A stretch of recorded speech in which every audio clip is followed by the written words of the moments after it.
Bom, pessoal, voltei de novo, aula 2. Estamos então agora na página 99 da nossa apostila. A gente vai dar continuidade ao nosso assunto lá da bioquímica. Eu não disse pra vocês o que é bioquímica, né?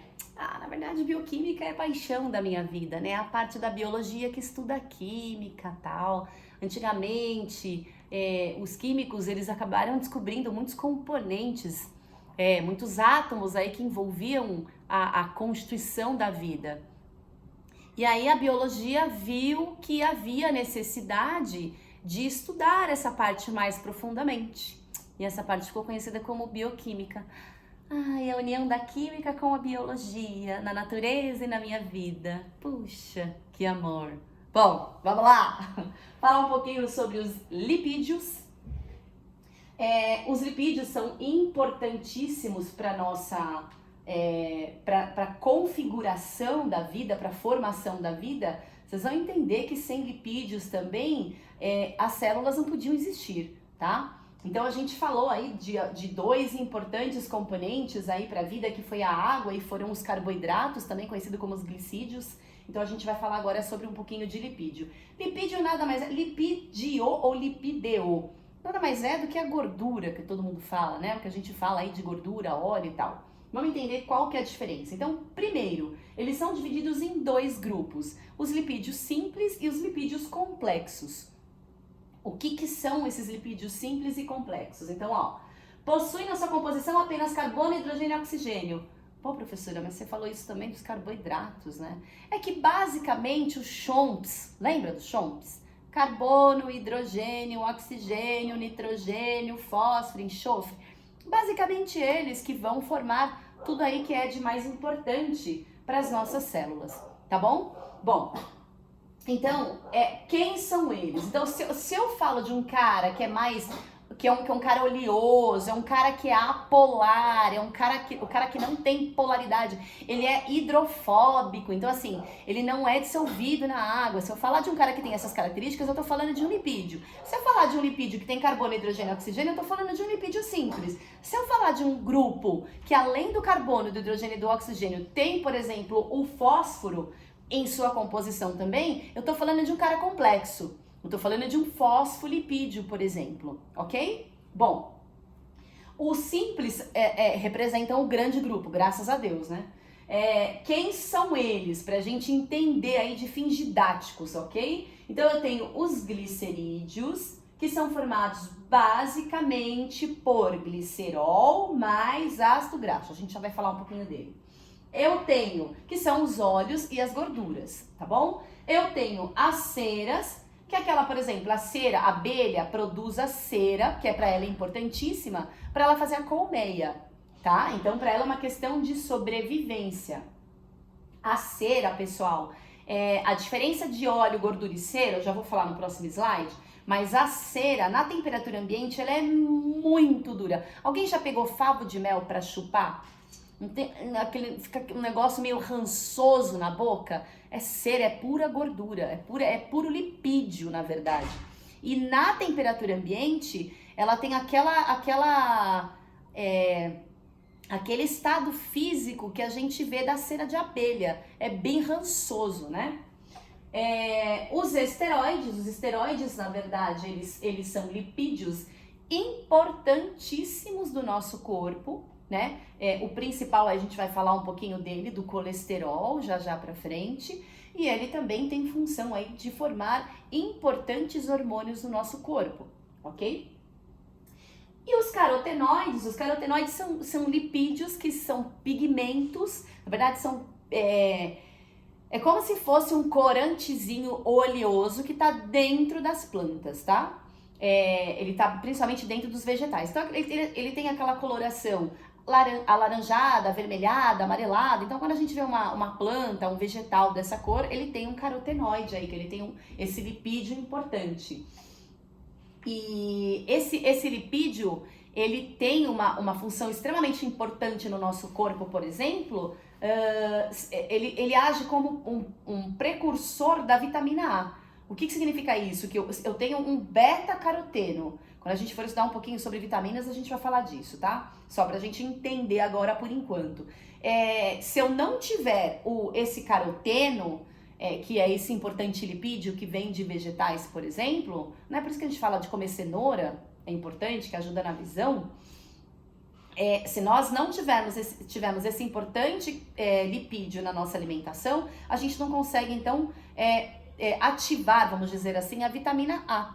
E a deficiência de vitamina A no nosso organismo, ela leva à falta da produção de uma enzima que nos ajuda, por exemplo, que ajuda a nossa retina a ter uma boa visão à noite. Então, ela causa uma doença conhecida popularmente como cegueira noturna. Ok? Então é muito importante também esse lipídio na nossa alimentação. Bom, vamos para o próximo slide, então. Aqui ele vai falar um pouquinho sobre o primeiro grupo lá, né? Que é esse aqui, deixa eu só voltar para vocês, que agora ele vai falar um pouquinho sobre os glicerídeos. Não vai abordar a cera, porque a cera, na verdade, ela não tem tanta função assim dentro do nosso corpinho, mas vai falar de esteroides e vai falar um pouquinho sobre fosfolipídios. Então vamos falar um pouquinho de glicerídeos, que eu disse para vocês, já que ele é formado pelo glicerol, que é um tipo de álcool com 3 carbonos, e pelos ácidos graxos. Ácido graxo, só para vocês se familiarizarem aí um pouquinho mais com o nome, o ômega 3 é um importantíssimo ácido graxo. Então ele ajuda aí na formação de células que cuidam, por exemplo, da pele, né? Ele ajuda a promover uma limpeza de oxidantes dentro do nosso corpo. Ele ajuda a saúde capilar, né? Então, para animais, principalmente pelos de animais, é muito importante. Então, o equilíbrio de ômega 3 e 6, aí, 9, 12, a gente tem vários tipos de ômegas. É que o ômega 3 ele é bem famoso, porque ele evita problemas no coração e tal, né? Então, é só para vocês se familiarizarem. O que são esses... Qual é a função dos glicerídeos, né? Então, ele tem 2 funções básicas no nosso organismo. A primeira função é guardar energia. Então, ó, eu tenho o carboidrato como a principal fonte de energia. E eu tenho o lipídio como a principal reserva de energia. Por isso que quando eu tenho carboidrato em excesso, eu tenho ele se acumulando em tecidos como forma de reserva, formando adipócitos, ok? E eu tenho também uma outra função que é importantíssima, que é isolante térmico. Então, se você pega, por exemplo, animais que vivem aí em lugares muito frios, eles têm que ter uma camada adiposa muito grande, senão eles não conseguem sobreviver, né? Por mais que ele tenha aí um controle da temperatura corpórea, que nós mamíferos já temos essa capacidade, né? Por mais que isso exista, se eu não tiver uma manta que me isole, né, de temperaturas baixas, eu não resisto. Outra coisa, né, pode ser que baleias que vão em profundidades, depois elas voltam para poder respirar e voltam. Então assim, quando ela volta, a temperatura da água tá mais quentinha, mas quando ela vai pro fundo, a temperatura é mais gelada, né? Então, essa diferença de temperatura também, ela não suportaria se ela não tivesse aquela camada de isolante térmico. Então, olha a importância do lipídio para a sobrevivência de várias espécies, ok? Então, na verdade, essas gorduras, elas são mais encontradas nos animais, né? As gorduras são mais encontradas nos animais, pro nosso azar, né? São mais encontradas na gente, e os óleos são mais encontrados nos vegetais. Por isso que tem muito óleo de soja, óleo de milho, óleo de girassol, óleo de não sei o que, óleo de não sei o que lá, né? Então tem vários óleos vegetais. Agora a gordura é gordura animal, ok? Bom, vamos falar um pouquinho agora dos esteroides, que é um grupo muito importante de lipídios. E aí vocês vão ver que a gente vai trabalhar até 2 slides em cima deles, porque o vestibular gosta de perguntar e é importante a gente saber por questões de saúde mesmo. O que são os esteroides? Então, na verdade, eles são ligações de ácidos graxos com essas cadeias fechadas de carbono aí, que são chamados de álcoois policíclicos. Essas cadeias fechadas de carbono, quando elas se ligam então a um ácido graxo, a gente chama ele de esteroide. Ok, existem 3 importantes, na verdade, Eu diria que um importante grupo de esteroide que a gente vai ver no próximo slide, que é o colesterol, tá? O que o colesterol ele faz? Além de fazer parte da formação da membrana plasmática, então, se eu não tiver colesterol, as minhas células não são formadas. Olha a importância, né? Professora, mas todo mundo fala que colesterol faz mal, colesterol faz... Vamos entender, espera aí, segura aí que a gente vai entender um pouquinho mais pra frente. E ele também é utilizado na produção tanto da bile quanto de hormônios sexuais. Então, quando eu falo, quem são os hormônios sexuais? A gente vai ter um momento só para isso esse ano, onde a gente vai estudar todos os hormônios sexuais, né? Uma unidade, que se não me falha a memória, a unidade 3, ela fala só de reprodução. Então, é a aula muito legal, onde a gente vai... Então, a gente precisa lembrar disso aqui para entender aquela aula lá. Então, presta atenção. Para formar testosterona e progesterona e também o estrógeno, mas mais esses dois hormônios, eu preciso do colesterol. Sem colesterol, nada feito. Quer ver? Vamos lá para o próximo slide. Bom, o colesterol ele pode vir para o meu corpinho de duas maneiras. Ou o meu fígado produz, ou a minha alimentação manda dentro, né? Só que existem dois tipos de colesterol. E aí é que a gente tem que se atentar, que a gente tem que tomar cuidado. O colesterol que a gente chama de colesterol bom, que é o high, que é o colesterol legal, HDL, e o colesterol que é ruim, que é o colesterol low, né? O colesterol lento, aquele vai indo devagar. Esse colesterol, o LDL, por isso que ele é low, o LDL, ele é um colesterol que ele se acumula em vasos sanguíneos. Então, entenda aqui comigo, ó. O colesterol, ele pode vir do fígado, ele pode vir dos alimentos. E aí ele é mandado para a corrente sanguínea. Na corrente sanguínea, ele vai se juntar com algumas proteínas e ele pode formar o HDL ou o LDL, certo? Então a gente já sabe que o LDL é o colesterol bom e o LDL é o colesterol ruim. Bom, ruim até a página 2, né, galera? Porque se eu não tiver LDL, olha aqui, ó. O LDL, ele precisa estar presente nos meus ovários porque ele vai ajudar a formar progesterona e estrógeno. Ou seja, eu preciso dele para formar hormônios femininos. O LDL, ele vai até os testículos e ele vai estimular as células produtoras de testosterona, né? Ele vai estimular vai lá dentro dessas células e vai se ligar para produzir a testosterona. A composição molecular da testosterona tem colesterol, tem LDL. E ele também vai lá nas nossas células e vai construir a membrana celular. Ou seja, a membrana plasmática. Se eu não tiver colesterol LDL, eu não tenho membrana plasmática, eu não tenho testosterona, eu não tenho estrógeno, não tenho progesterona. Eu preciso do LDL. Só que, como meu corpo produz, eu preciso não ingeri-lo de maneira, assim, exagerada. Então, pessoas que gostam de comer alimentos industrializados, pessoas que gostam de tomar aí muito refrigerante, pessoas que gostam de coisas com muita gordura, né? A gente gosta, né? Mas a gente tem que tomar muito cuidado com essas coisas, porque eles podem trazer aí uma quantidade de LDL que pra gente, uma quantidade de colesterol, na verdade, que vai formar um excesso de LDL. E a tendência do nosso corpo é formar muito mais LDL do que HDL. Você vai falar assim, nossa professora, mas se eu aumentar o LDL e aumentar o HDL, né? Eu tô aumentando os dois, então tá tudo bem. Na verdade não. Por quê? Porque o LDL, quando ele tá em excesso, então assim, eu tenho mais LDL, ele começa, como ele é devagar, como ele é mais devagar, ele começa a parar na parede dos meus vasos sanguíneos, principalmente na parede das artérias, levando a um problema chamado de arteriosclerose, entupimento de artérias. Bom, para você ter um AVC, né, a partir de um entupimento de artéria, são 2 passinhos, né?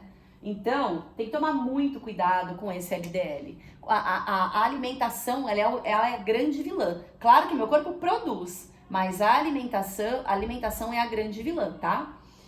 E esse HDL, o que o HDL faz? Ele vai limpando o LDL que tá ficando para trás. Então assim, se eu tô produzindo mais LDL, o HDL vai lá e vai empurrando esse LDL. Vambora, LDL! Vambora, LDL! Vai, pica a mula, LDL! Vambora! Para onde ele leva esse LDL? Pro fígado. E lá no fígado ocorre uma metabolização desse LDL, que o HDL levou, né? E aí, isso se transforma em sais biliares e é eliminado. Bom, então, o que eu preciso ter?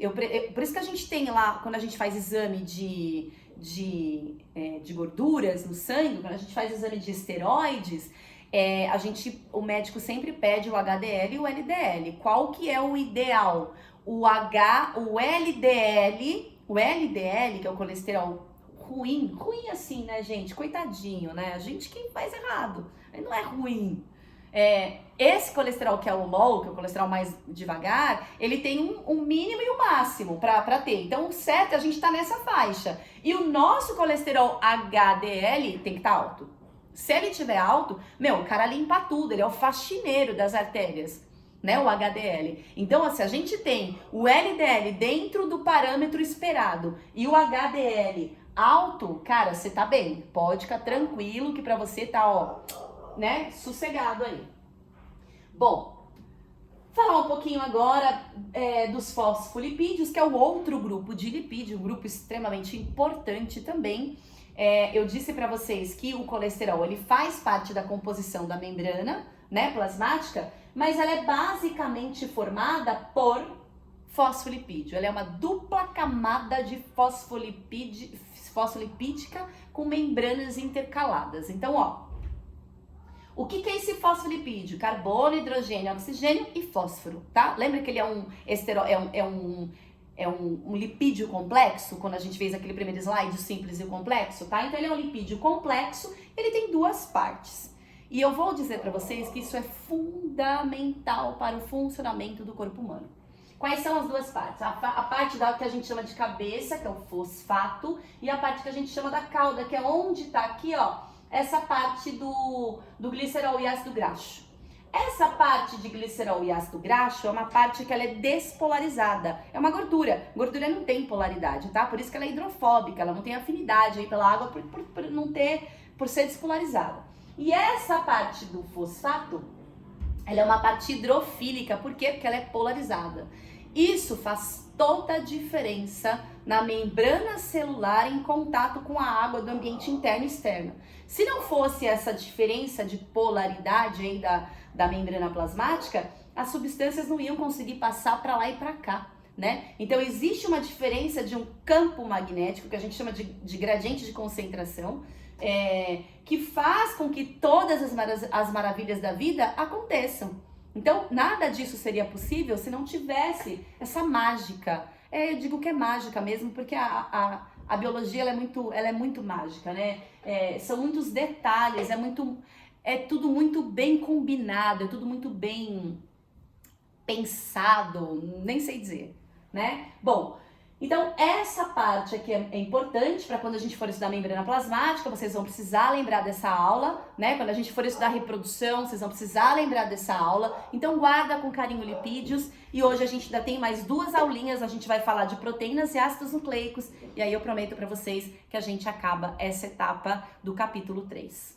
Até já!